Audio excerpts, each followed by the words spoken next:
ভেনেজুয়েলার নেতা নিকোলাস মাদুরোকে নাটকীয়ভাবে গ্রেপ্তারের পর এখন বিশ্বজুড়ে প্রশ্ন উঠেছে, রুশ প্রেসিডেন্ট ভ্লাদিমির পুতিনের ভাগ্যেও কি তেমন কিছু ঘটতে যাচ্ছে। তবে মার্কিন প্রেসিডেন্ট ডোনাল্ড ট্রাম্প জানিয়েছেন, পুতিনকে গ্রেপ্তারের কোনো প্রয়োজনীয়তা তিনি এই মুহূর্তে দেখছেন না, যদিও রুশ প্রেসিডেন্টের উপর তিনি অত্যন্ত হতাশ বলে মন্তব্য করেছেন।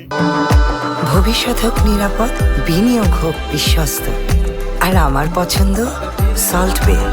ওয়েলকাম টু সল্ট বে। গত সপ্তাহে কারাকাসে এক নাটকীয় অভিযানে ভেনেজুয়েলার সাবেক নেতা নিকোলাস মাদুরোকে তার শোবার ঘর থেকে আটক করে নিউ ইয়র্কের একটি কারাগারে নিয়ে আসে মার্কিন বাহিনী। এই ঘটনার পর ইউক্রেনের প্রেসিডেন্ট ভলোদিমির জেলেনস্কি ইঙ্গিত দিয়েছিলেন যে ট্রাম্প হয়তো পুতিনের ক্ষেত্রেও একই ধরনের কোনো পদক্ষেপের পরিকল্পনা করেছেন। জেলেনস্কির এই মন্তব্যের পরিপ্রেক্ষিতে ট্রাম্পের কাছে জানতে চাওয়া হলে তিনি বলেন, আমি মনে করি না এর প্রয়োজন হবে। গত শুক্রবার হোয়াইট হাউসে দেশের শীর্ষ তেল ও গ্যাস ব্যবসায়ীদের সঙ্গে এক বৈঠকে তিনি এসব কথা বলেন। পুতিনের সঙ্গে তার ব্যক্তিগত সম্পর্কের কথা উল্লেখ করে ট্রাম্প বলেন, আমি মনে করি তার সঙ্গে আমাদের একটি চমৎকার সম্পর্ক গড়ে উঠবে, যা আগেও ছিল। তবে আমি পুতিনের উপর খুবই হতাশ। আমি এ পর্যন্ত 8টি যুদ্ধ মিটিয়েছি, ভেবেছিলাম এটিও খুব সহজেই মিটে যাবে।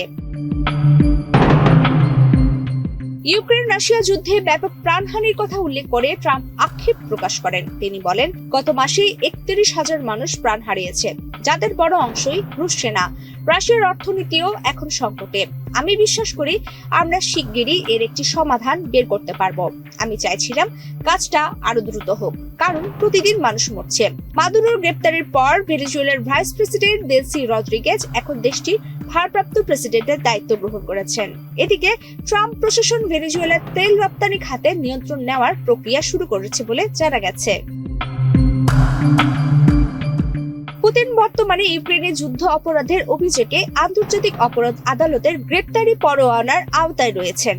জেলেনস্কি মনে করেন, একজন একনায়কের সঙ্গে যেভাবে আচরণ করা উচিত মাদুরোর ক্ষেত্রে যুক্তরাষ্ট্র তা করিয়ে দেখিয়েছে। তার মতে এরপর কি করতে হবে তা যুক্তরাষ্ট্র ভালোভাবেই জানেন। অর্থাৎ জেলেনস্কি আশা করছিলেন ট্রাম্প হয়তো মাদুরোর মতো পুতিনকে গ্রেপ্তারের জন্য কোনো বিশেষ অভিযান পরিচালনা করবেন। প্রমিতি কিবরিয়া ইসলাম, বাংলাদেশ প্রতিদিন।